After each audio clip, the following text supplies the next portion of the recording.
Makroraven se absolutno strinjam, premiki so očitni. Pritegnili smo nekatere zanimive investicije. Če se hočemo ukvarjati o trajnostnih vidikih, obnovljivih virih energije, si ne moramo privoščiti, da bomo teh 12 srednjesavskih elektrarn umeščali prostor 50 let. Ne moramo se sklicevati na to, da naši ptiči morda se ne znajo izogniti kakšni vetrni alisi. Se pravi, ko govorimo o debirokratizaciji, moramo razumeti tudi, kaj je pa tisti širši vidik kakovosti bivanja.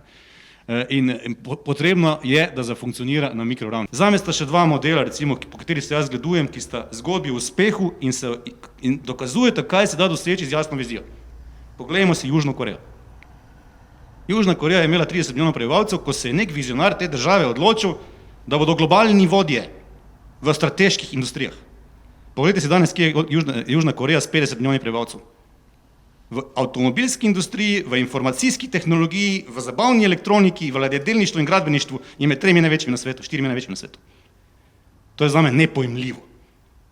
To se da, če imaš jasno vizijo in jasno smer delovanja. Drugi projekt iz naše regije, poglejte si projekt Digitalna Srbija.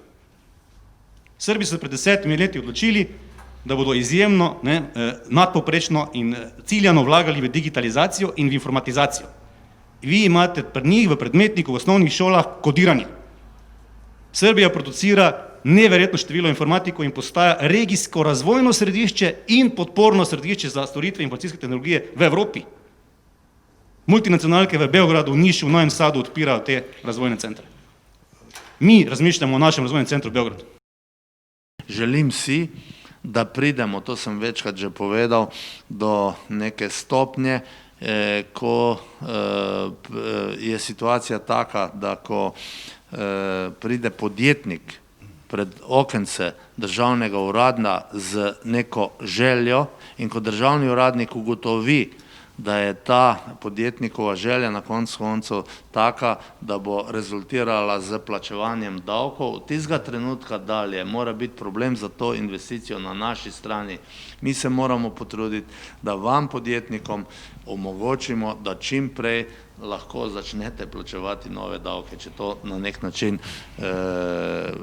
obrnem malo na šalo, ampak gre za spremembo mentalitete, da se omogočajo iniciative, seveda v okviru zakonodaje. Ne pa, da mi na naši državni strani ne sprejemamo odločitev, bojimo se odgovornosti, da ne bi nekdo naredil neko napako in to potem rezultira z dnevi, tedni, meseci in pa leti.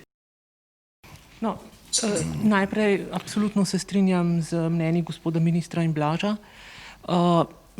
Bi pa dodala še to, da morda se nismo dotaknili ene teme, ki bo v izhodu iz COVID obdobja zelo pomembna. In sicer govorili smo o investiranju v naložbah, ampak o strukturi le-teh. Javno-zasebna partnerstva v Sloveniji mislim, da so še vedno malce mačehovska beseda.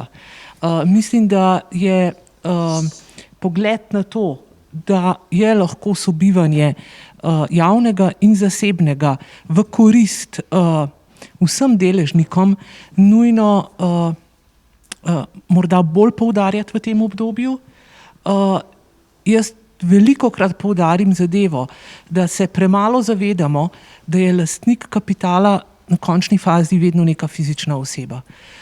In jaz upam, da bomo tudi ta korak naprej hitro naredili tudi z vsemi temi spremembami, ki so bile že najavljene, tako v javni upravi kot v sami zakonodaji.